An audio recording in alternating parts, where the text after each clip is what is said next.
divergent a little bit from what is national time at the moment, but we'll work off of that. So good morning, everyone. Welcome to this special meeting of the Audit and Governance Committee on Monday, the 29th of April 2024. Just to say that I'm not aware that that the fire alarm signal has gone off yet, and whether or not that's because we're going to hear a delayed test signal later today. But in any case, if we do hear that signal, we must of course treat it as a real alarm. Leave this room by the doors opposite me, down the back stairs, out to the back.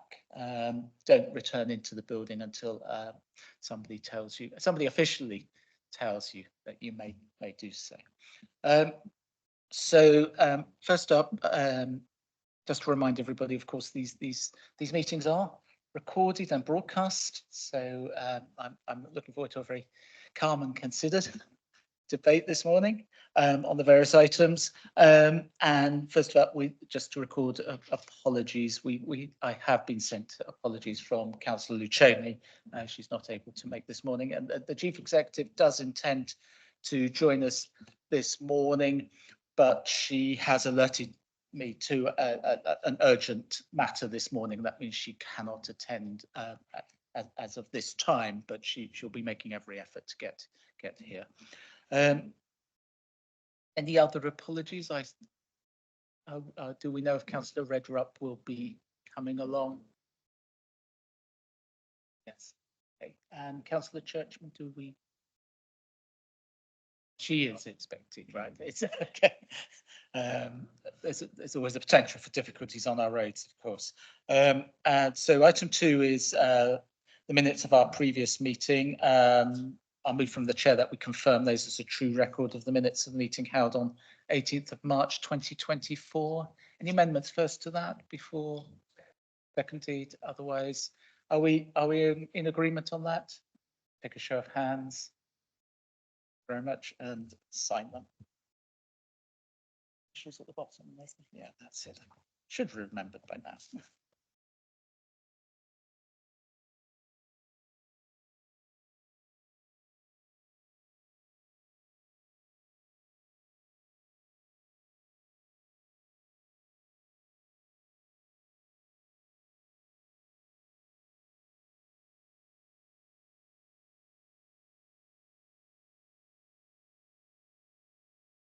Those item 3 is to invite councillors to declare any interest they might have in the matters on the agenda. Councillor Jarman. Chair, I know that a question has been raised with the monitoring officer, and I believe with Francis as well, Francis Fernandez, who is online, I note, regarding dispensations ahead of the meeting on Wednesday, specifically related to this item. I'm not sure what the answer is to that. So whether we have to declare interest on particularly pecuniary interests related to potential changes of governance and the impact that would or would not fall on us as individuals, I'm not aware. But I would suggest that you might wish to see if Francis would like to enlighten us on that point ahead of Wednesday, I know, but it pertains to this meeting as well. Certainly. Thank you, Councillor Jarman. Mr. Fernandez, can you give us your view? Thank you, Chair. Can members hear me? Yeah. Yeah. We can. Oh, thank you. I did provide some advice. Hopefully I've sent the send button, Councillor Jarman, but I'll double check. But I did provide some advice on this, and my general view is that there is no interest to declare at this moment, because I think the impact of any remuneration scheme, because my understanding of the query is that certain members might make decisions which may impact on them personally. So, you know, they might hold a cabinet position, or they might hold another position. And if the governance system changes, then that might impact on them. And my general advice was that there is no pecuniary interest or a personal interest at this stage. If there is one, it will be at the full council meeting when the remuneration scheme is actually considered. And in that case, there is a dispensation in place already. So at the moment, my advice is no concern about any declarations of interest at this meeting, and at the full council meeting it'll be resolved, but we will double check before the meeting itself and advise members accordingly. Thank you, Chair. Thank you, Mr. Fernandez, for that. If I summarise, there's nothing for us today, and that there is a dispensation, if I understood what Mr. Fernandez has said, in place already regarding to any discussion that may be had on that is to be had at full council. So I think I've captured what he said just there. Councillor Quirk. That's good. Does that include membership of the working group? Because I feel one should declare that one has been involved in the working group that develops the proposals. It's not prejudicial, but I think it's declarable. Mr. Fernandez, do you Yes, feel? yes, Chair. I mean, there would be no harm in members declaring a personal interest in, having sat on the working group. I personally don't think it's necessary, but for belt and braces, if members feel comfortable with that, then that's fine. But it's certainly not a pecuniary interest. I'm a strong believer in belt and braces, so I will declare that interest as a member of the working group. Councillor Jarman. I'll likewise therefore declare that I'm also a member of the working group and of the subgroup dealing with looking at alternate models. Anything else from colleagues to declare or otherwise? No, in which case, item 4 is public question time. I've been advised there are no written questions. There is no member of the public present in the gallery. So we can now move on to item 5, which is the future governance report, which is was the initial stimulant for this meeting today. Obviously, it has been a matter of significant discussion for some months now, since it was first mooted by Councillor Brodie, I think almost a year ago. I'm hoping, of course, that all members, you've read the report carefully. It's not for us to make a decision, even to necessary just even to recommend to full council anything in terms of the decision that full council might make. That is for full council. But I would ask that we look carefully to say, are the reports and the appendices before us complete enough, comprehensive enough? Are they sufficiently evidenced, particularly in terms of around advantages and disadvantages of various systems, and also do they have a proper discussion of the risks related to any particular governance scenario, its implementation, and therefore of the mitigations that would need to be in place for that. So I'm hoping that we'll focus our discussion around that. In other words, is the paper fit for its purpose? So I see that Councillor Brodie is online. It's an officer report though, so I'll just first check if any officer was intending to introduce it. Perhaps Ms. Shand might want to say a few words beforehand. Sorry, forgot the mute button, as always. No, I hadn't intended to say anything particular, Chair. I mean, as you rightly say, it is an officer report, and the reasons for doing so is to obviously make sure that members have all the information in front of them that is considered necessary to help you determine the decision going forwards. Obviously happy to try and answer any queries that you may have with regards to the content, but clearly from the point of view it being within the Audit and Governance Committee, as you rightly say, it's about that check and balance in terms of, have the risks and issues being duly considered in order to provide full council with the best opportunity to make its final decision.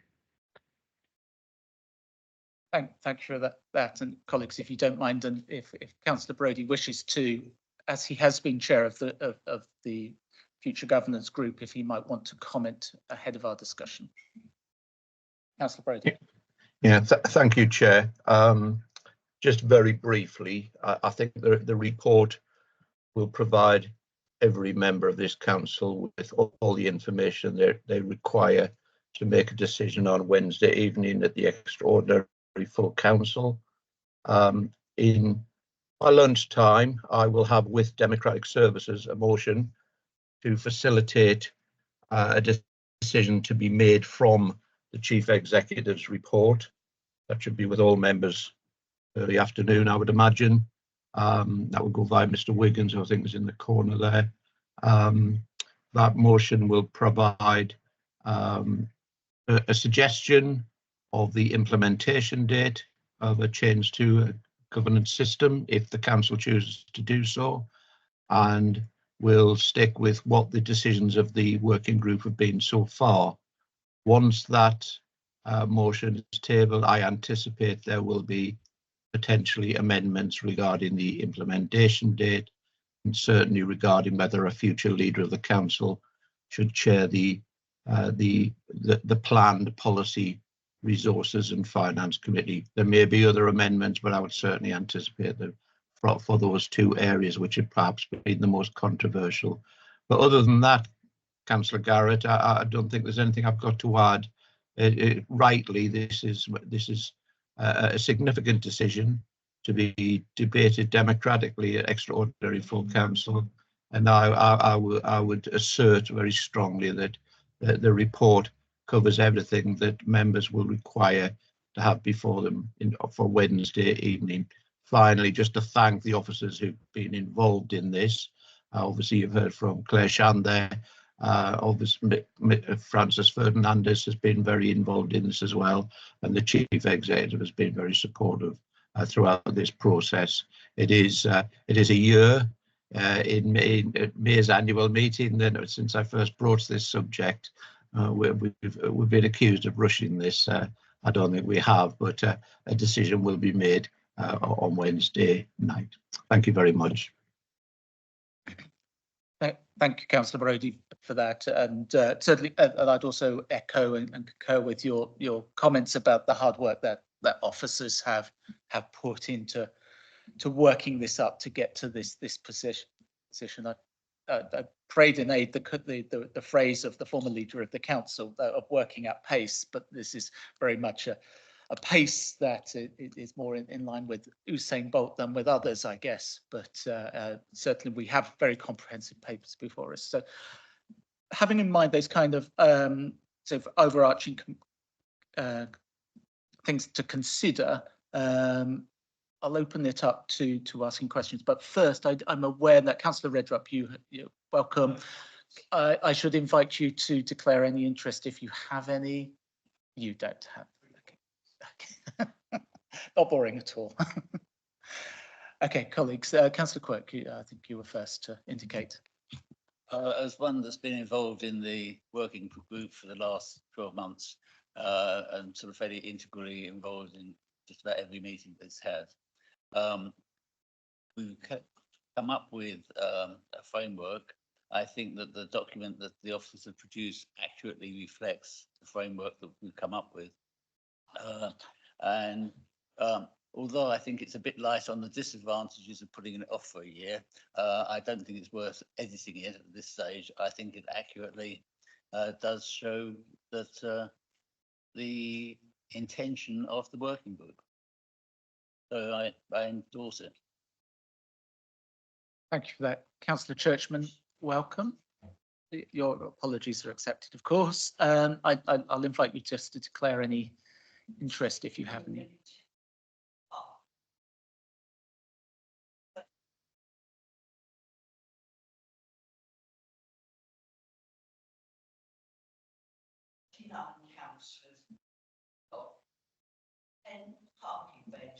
I'm afraid that's outside the terms of reference of this committee, but do you have any interests to declare, Councillor Churchman? Do you have any interests to declare? Just to make sure I properly dealt with that. That's great. Thank you. So, other colleagues on the future governance paper. So, I think he has indicated again. Councillor Quirk, did you want to follow? Had you finished on your remarks? had you finished up with your remarks? Yeah, I may have cut yes, across you. Councillor Jarman, do you wish to? Yes, I think it would be helpful because we have had a number of all-member briefings which have been delivered by Claire and by the Chief Executive over the last week or so. If we were able to push a message out somehow to all members that those are recorded and available online, the presentation is quite useful. And so is the dialogue and the questions that arose from them. But I'm aware that many of the sessions were rather poorly attended. And so it's keen, I'm very, very keen that not only the paper, but everybody who arrives on Wednesday is as fully briefed as they can. So I don't know if we have a remit to do that or a way. Again, I'm not sure, but I don't think we need a formal motion for it. But if there's a way to increase the participation in that debate ahead of Wednesday, I think that would be a good thing. Certainly. Councillor Critchison.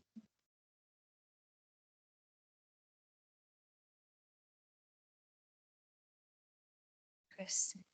I haven't been involved in the working group, so this is all, I've read through a lot of paperwork this weekend and over the last week, and noted the sort of expenditure, those items that I think the public will be quite interested in, and seeing this paper as a whole and all the information, and that generally it's thought that there is no one right system or wrong system. There's different systems work for different areas.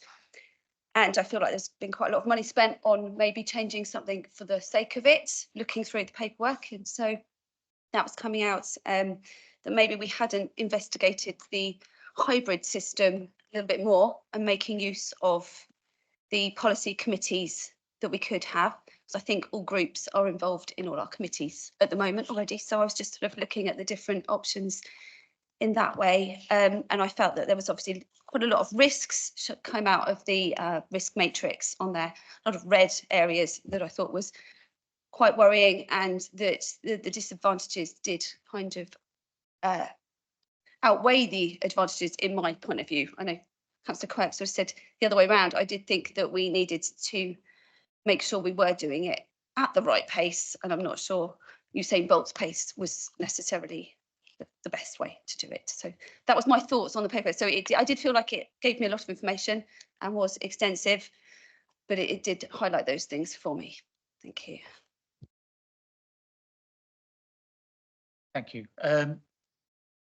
Colleagues, any other comments or perhaps questions around this? I think it is important to note that we have several appendices before us. We have a covering report, which I certainly from the chair believe properly covers all the available models of governance to us and discusses those effectively.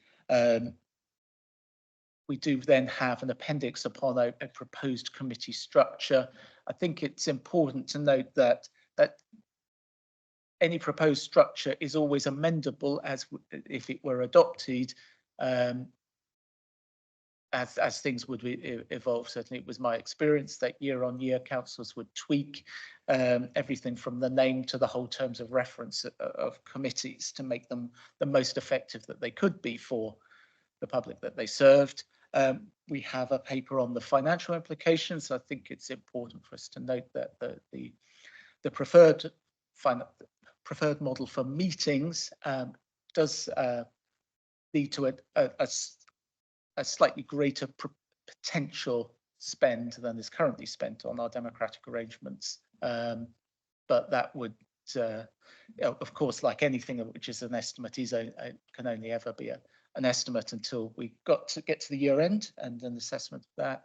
And I think it would be worth us just making sure we've done proper justice to the risk appendix, because although I am a strong supporter of the committee system, I also believe that we should do our job properly and make sure that we have just made sure that through this as a governance committee that we have made sure that we have given all the comments that we might make, particularly as any member of the public reading through on this would see a lot of red, as Councillor Critchison has highlighted. So perhaps we could sort of go through in turns. Do we think that the covering report properly reflects all the available models, that there's nothing? And Councillor Quirk, you made some comments, but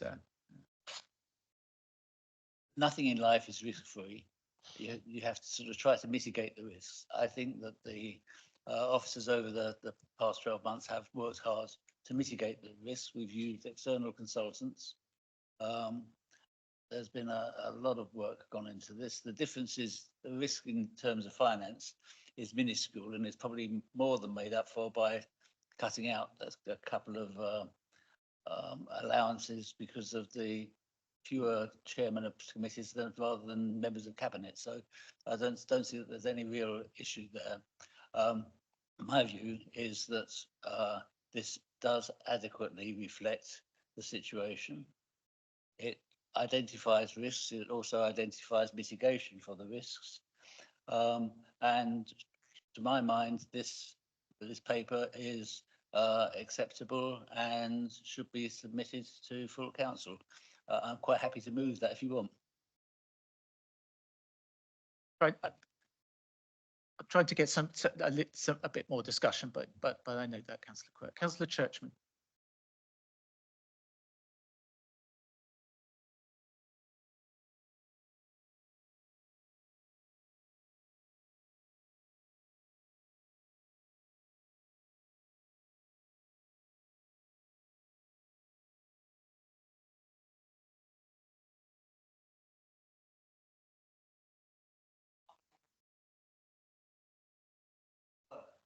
Those that are certainly more dangerous and demand more transparency going on. By that means said I'm quite happy.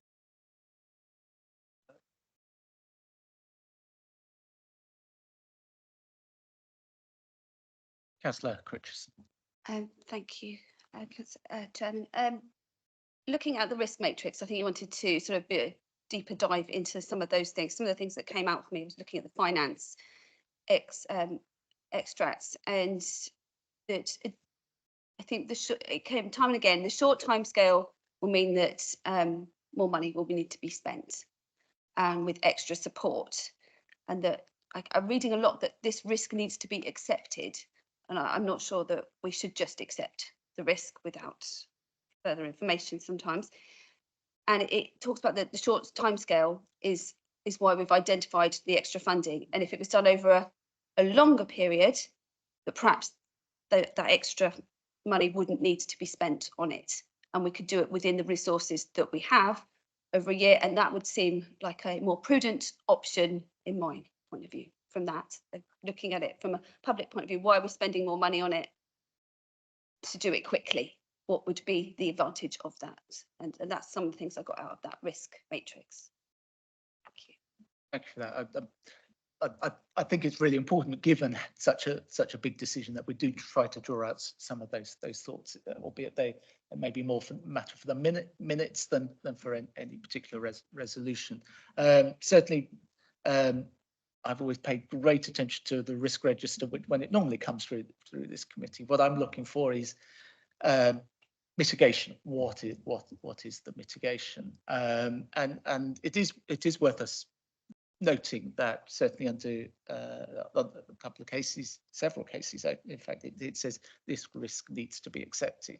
Now, risks can be accepted. It's about accepting those risks actively, knowing that you have accepted those risks rather than. So I guess what I would highlight, and perhaps in any discussion on Wednesday, I would highlight that that people should be actively and knowingly accepting risk. Certainly, I'm a person who can be quite a high risk appetite at times, and other times somewhat risk averse. But Councillor Critchison, do you want to come back? Yeah, just on that, I think we've got to be looking at why we're taking that risk with our council, with our residents' lives. You know, why would we do that, and what are we really going to gain from it? And I feel like perhaps there could have been ways of readjusting our council to work better together without having incurred these costs for them. Because although the change of meetings, the whole sort of a committee system setup will only cost a few thousand more, the whole process has cost 30,000 plus so far as I could tell from this report. So we're looking at 50,000 to change to this, and weighing up that with what, you know, our residents' needs, I would say that there are better ways that we could have gone around this process. Councillor Mosdale, of course you can. The Constitution allows. Yes. So for me, I look at the financial side of it, and any business that I've ever run or been involved in, the longer things take and the more input it has, then there is a cost to that. Any work that we spend on the next year talking about this, we are paying officers time to actually discuss and work on it. So we have a report in front of us, and I understand financial risk because I run a business, you know, especially in this current climate, you know, we understand what risk is, but I think that risk has to be balanced with how much officers, no disrespect to officers at all, I think you'll do a fantastic job, but if you're told you're given an extra year to you know, to discuss something and work on it, you know, you are going to spend another year discussing and working on it, and that time isn't free.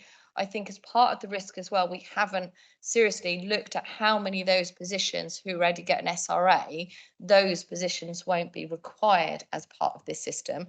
You know, I went through the SRAs the other day and could see all those costs of different chairs of scrutiny committees, etc., that will no longer be required.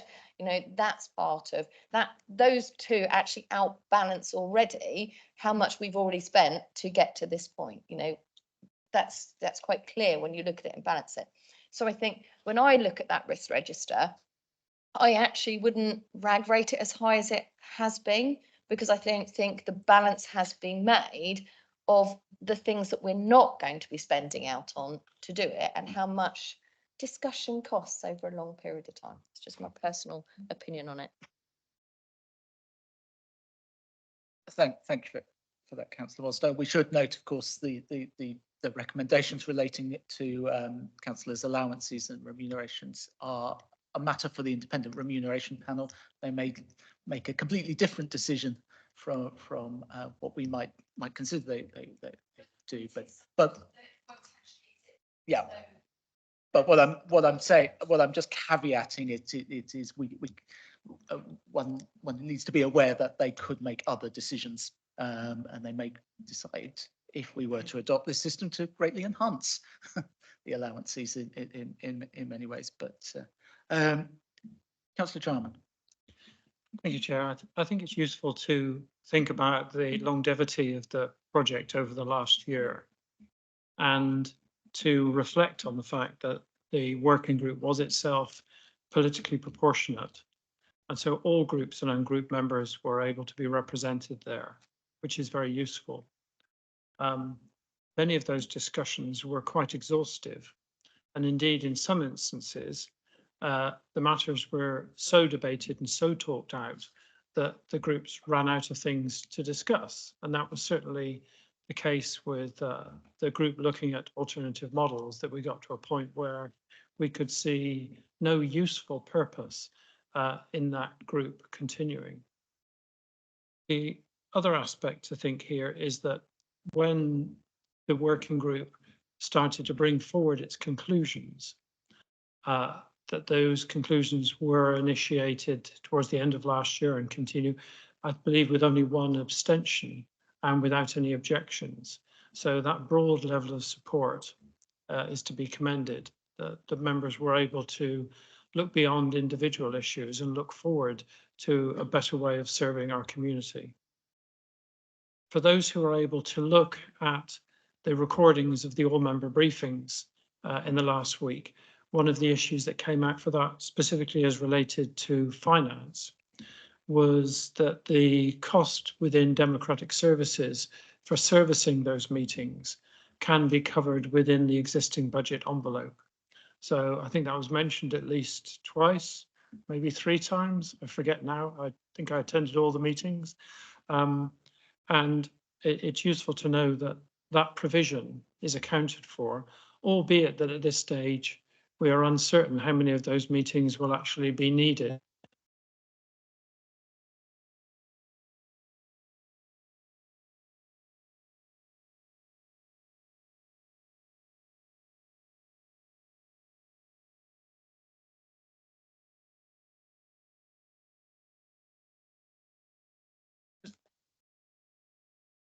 Still red, just died. Well, it's two dead ones so far today. So I think knowing that we have that provision, knowing that there is still some speculation about that is important to know. The other thing I would emphasize is that this is far from the end of a process. This is a very significant step in the process, whether we take it or not. And if we do take that step to move to a committee system, there is already provisions made for other elements that will need to be considered in the next 3 and 6 months, and will undoubtedly be brought forward to this committee, and where they involve a constitutional change, of course, to the full council. So we're not imagining that this is the be all and end all of it, or the final version. We're foreseeing that fine tuning of that model and its evolution will still continue, as indeed our constitution has over the last 3 years, where actually I've lost count of how many times it has changed, but there have been quite a number of changes brought forward, including the representation on various groups and committees, which is updated quite regularly by the monitoring officer. So I think a great deal of work, politically proportionately balanced. The financial issues and risks have been well considered. And I think this is a major step for the process, is very worthy of consideration on Wednesday, and I've no doubt at all that it will continue to be refined going forwards.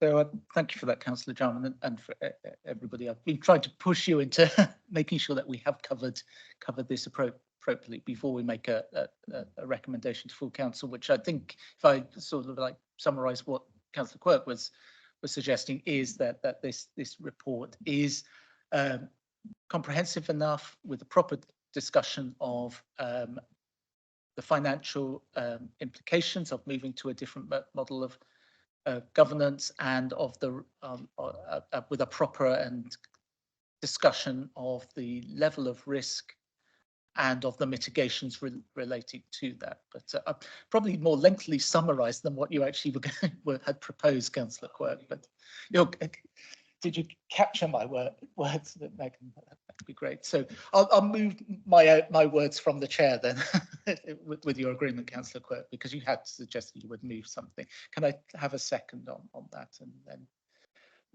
yeah.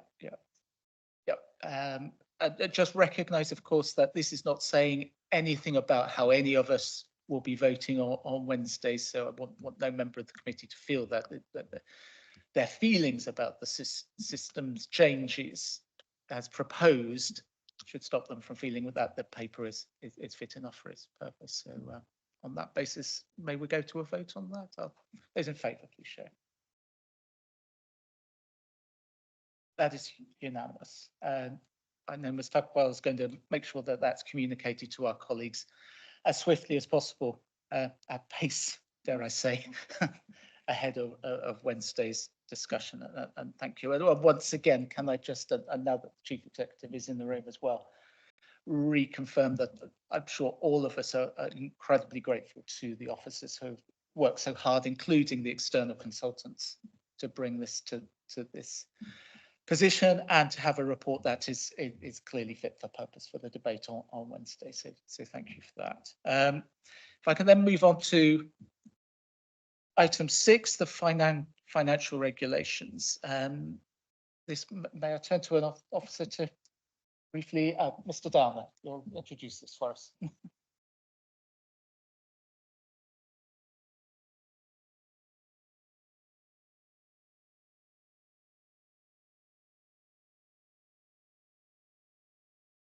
The financial regulations from the 2016 version.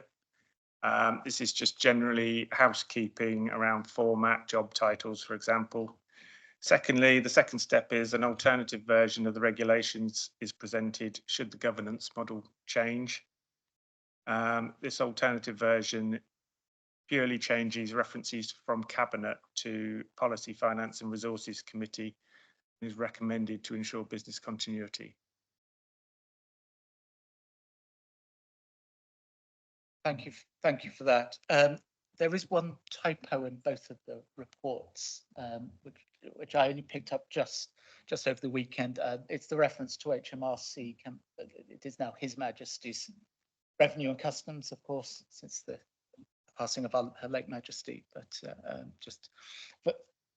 I hate always to highlight typos. I would have highlighted it beforehand, on that, but otherwise, on the substantive of the proposed regulations that are brought before us, comments from my colleagues. Councillor Quirk. The current set of for the current system looks appropriate. The transfer to the committee system, if that happens, looks appropriate. A couple of general comments that I'm not suggesting you have to change it now, but things to think about. The first is that I think in the where we are varying money across between either within a division or between sectors of the council, I think they should be seen as major decisions and actually notified to all councillors. So we've been suffering a lack of transparency over the last few years, and I think we need to put transparency back in. So if we're taking £1 million from here and putting it there, we should actually be willing to admit that we're doing it. We shouldn't hide it. The second thing is, it seems to me to be a little bit light on on member scrutiny of the management accounts. We're getting reports back, but we're not getting access to the real management accounts. And I think that's something that we at some stage should be thinking about. If members are responsible for holding officers to account, you need to have the information that you can hold them to account to, and you don't need that to be edited. You need it to be transparent. So I think that's something, not for today, but something to think about in the future. So that's my couple of thoughts. Thank you for those comments. Other colleagues? Councillor Churchman.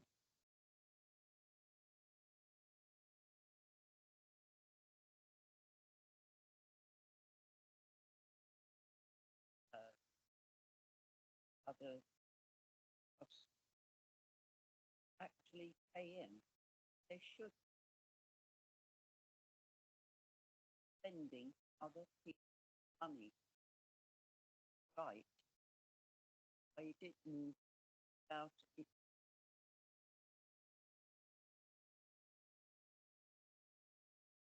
Thank you for that. Sorry, could I get some clarity on that? Not knowing Yes. sorry. Yes. Thank you.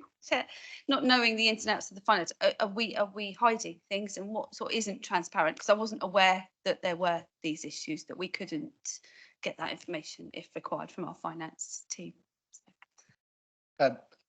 Before I invite an officer to comment on that, if one looks at, I'm currently looking at Appendix 2, 4.6.1, there is a discussion of transparency data being publication of all council financial transactions and whatever. So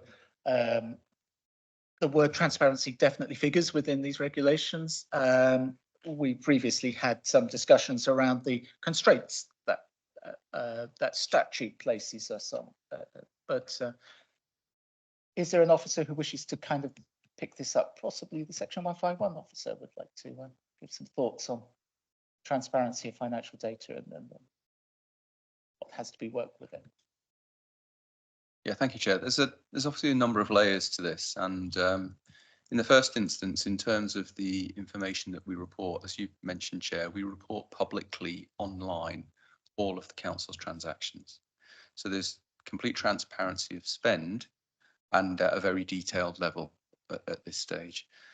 If I interpret what Councillor Quirk has said, he's particularly interested in where money is moved from one service area to another service area. We do have some rules at the moment that set out how that procedure must work. I think that council's budgeting process and budget management processes have evolved over time. It's historically, people used to view budgets as a very static type of financial regime where the budget was approved in February every year and it didn't change. The reality now in terms of managing services is that budgets change all the time. They have you not within, they change over time, but within the overall envelope that full council have set. So there is relative freedom to move money around the budget, but the purpose of that is financial management of the budget to ensure that the council is managing its finances where there are budget pressures that members, maybe cabinet members in the current instance, or maybe officers are able to move money flexibly to ensure that where there are pressures, those pressures can be met.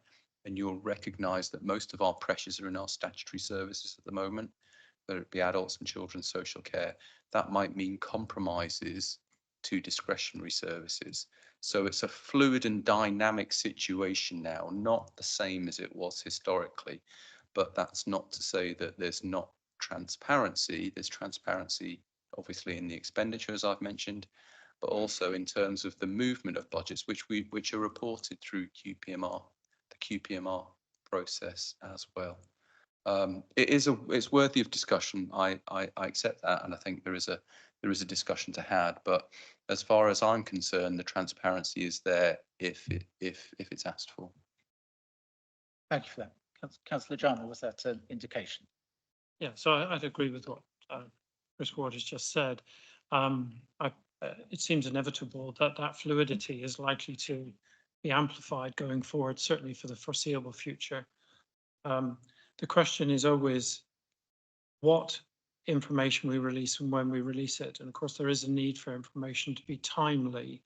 I think many members have mentioned the fact that much of the information that they are able to get access to is rather out of date. And so the timeliness of information will always remain an issue. I think it's likely that whilst those budget envelopes overall might remain consistent because they're defined within a budgetary process, that there will be contention about use of those budgetary resources and the transfer between priorities on a continual basis. And I would see moving forward that the individual committees might well wish to reprioritize elements from their budget allocations, but that the Policy, Resource and Finance Committee would have to serve as the ultimate arbiter, because at the end of the day, the overall level of financial resources we have is constrained. We have a second issue would always be that we have statutory responsibilities to fulfill. And the third issue would be policy prioritization after that point. So there does need to be an arbitering mechanism for those transfers in the future. Thank you. Councillor Quirk. I totally agree with what Chris Ward is saying in terms of moving money around. That's no objection to the fact that money is fired across. The fact that there's a difference between data and information. The information can be tucked away, hidden online, or you can be open about it and tell people.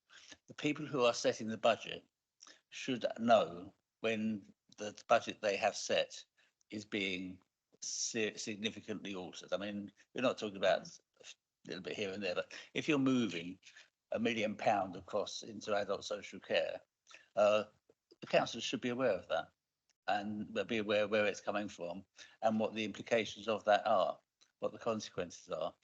That's what we're meant to be holding people to account for. How can we do it?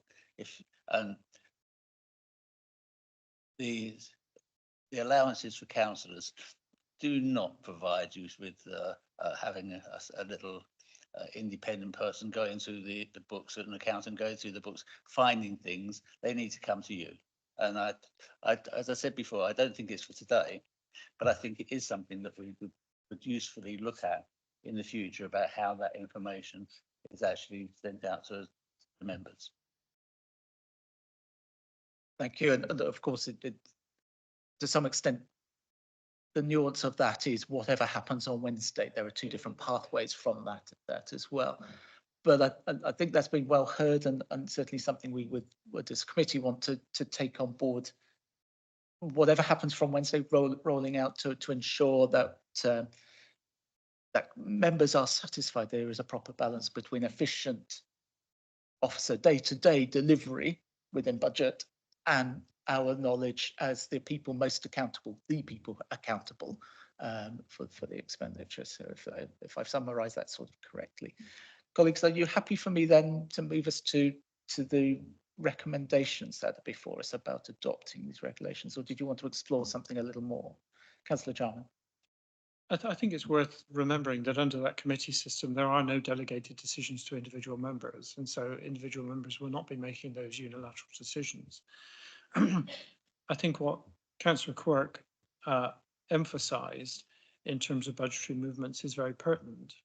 For example, if we were using public health money to bolster funds needed to balance leisure centres, I'll pick one of a very long list of potential items, then I believe that should be disclosed so that people are aware of A, that there is a deficiency within the leisure centre environment, and B, how that deficiency is actually being managed.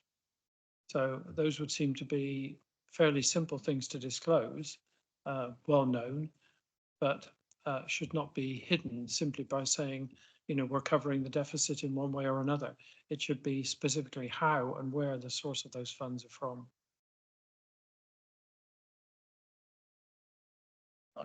I'm sure that's keenly noted, Councillor Jarman.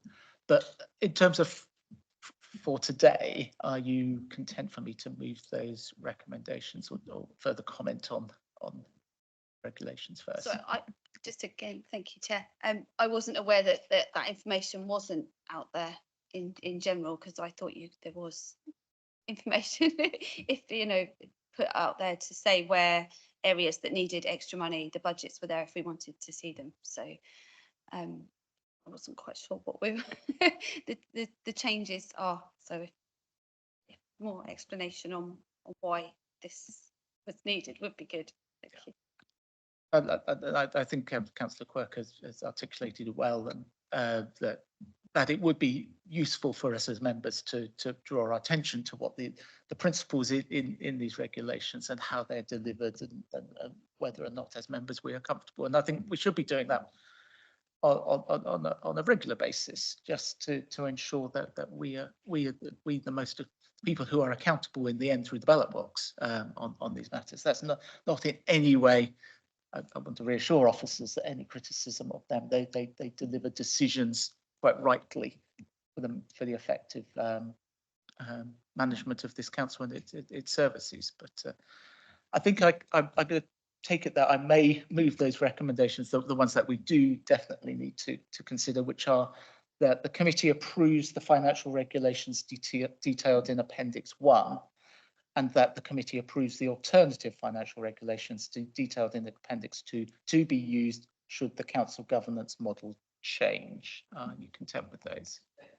Thank you, Councillor Quirk. Can I take a vote on those? Those in favour, please show. That is unanimous. Thank you.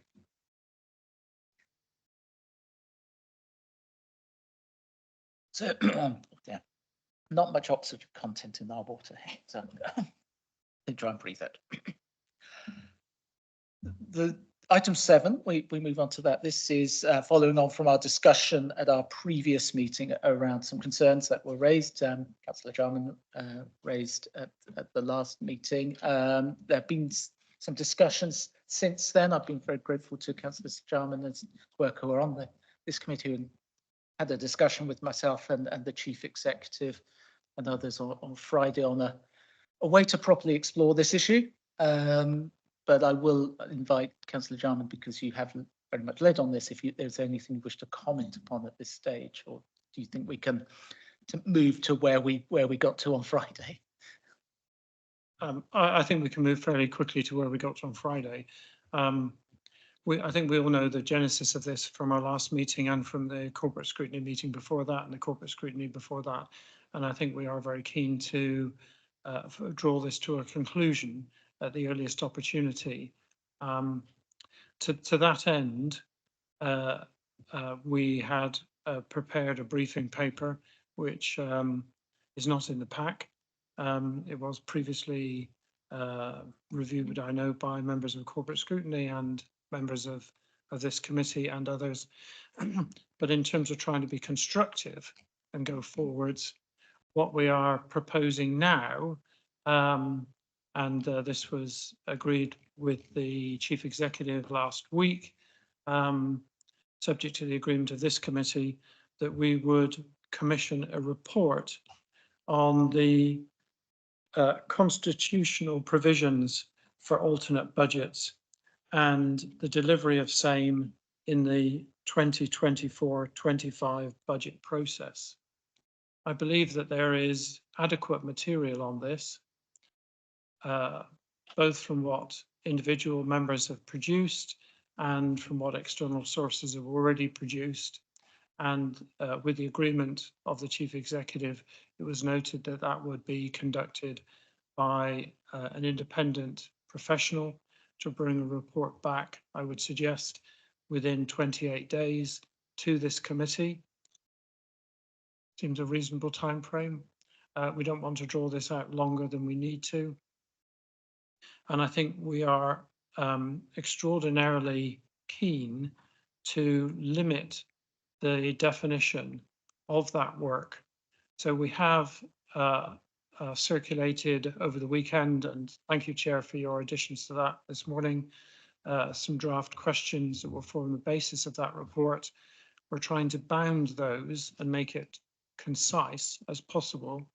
And I would suggest that we don't try to debate those individual items at length today, but we will refine them very quickly today or tomorrow and submit them to the chief executive to be passed for that report. I would, though, ask that the report and the report process is conducted with the involvement of those members who have been deeply involved in this matter so far, so that balance is seen to be done within that process. Thank you for that. Can I invite the chief executive? Do you wish to make any comments? Thank you, Chair. Nothing further other than to say, subject to the agreement or otherwise of this committee, we'll move that forward. So one thing I think is the time frame might be a little tight in terms of the procuring and that's somebody being able to take that forwards. Obviously, a 28-day timetable would lead to a further extraordinary meeting of this committee at some point. Our next meeting formally is in July, I believe. I'm thinking, oh no, sorry, Megan, that's where I should be looking for you. But again, I think it would be helpful that it be done as quickly, but also as comprehensively as possible. I think on a matter like this, I'm always reminded from the days when I worked with but not as a statistician. You can either have the report quickly, or you can have the report comprehensively, but you can't have both. And I'd rather have a comprehensive report that gets into this. And I'm sure, Councillor Jarman, you would as well, without at the same time there being no unnecessary sort of like hold up on these things. And I'm sure our discussions on Friday were very much in line with that. Could I suggest that in terms of resolution from this committee, I'm just going to suggest some words at the moment, that this committee requests that the chief executive commissions a report on the statutory responsibilities for preparing a budget, including the rights for any group or individual councillor to prepare an alternative budget, and ask whether or not they are adequately reflected in the Constitution, with particular consideration being given to if and how this was delivered in the 2024-25 budget setting process. Does that capture the thrust of the report that we're seeking to commission? Obviously, the members with a particular concern and interest can feed into that. And I would, although it is from one or maybe two groups on this council, I hope that all groups on this council and those who are not in a group would want to input into that, because of all the things that we do on the council, that's probably the biggest decision, isn't it? Absolutely, the setting of a budget. We need to do it properly and effectively. Councillor Jarman, then I will take Councillor Mosdale. So I think that does encapsulate it.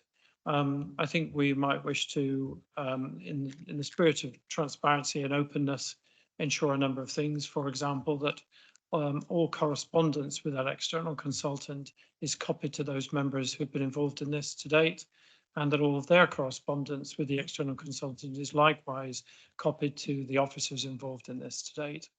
I think that would be very fair and balanced on all sides. If indeed the 4-week timescale, because I do think we are trying to bound this process very precisely, and therefore articulate the questions very carefully.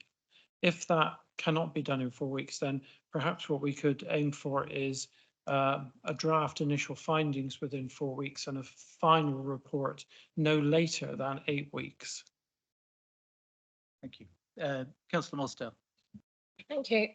Mine merely is a point that can we ensure that when we're looking at this stuff, that future frustrations don't happen again, that we know we've all gone through the budget process. You know, we all lose a few hours of our lives sat there watching everybody debate about it, but then to have the frustration of those budget amendments being accepted and then completely ignored should not happen in the future.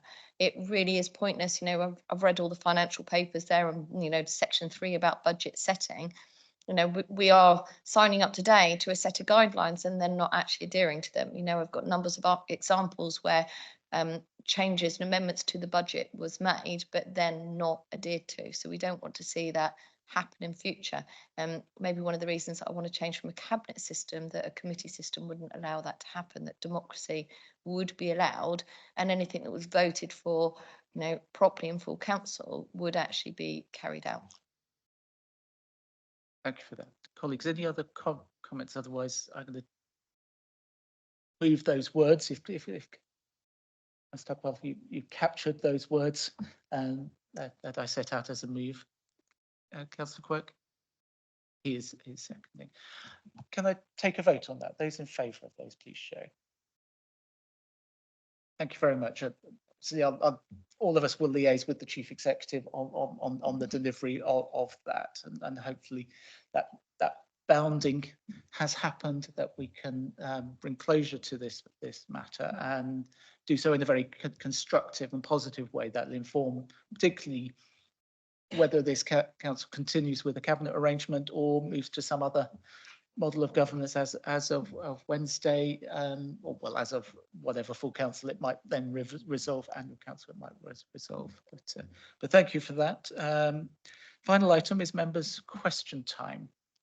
Any questions from members?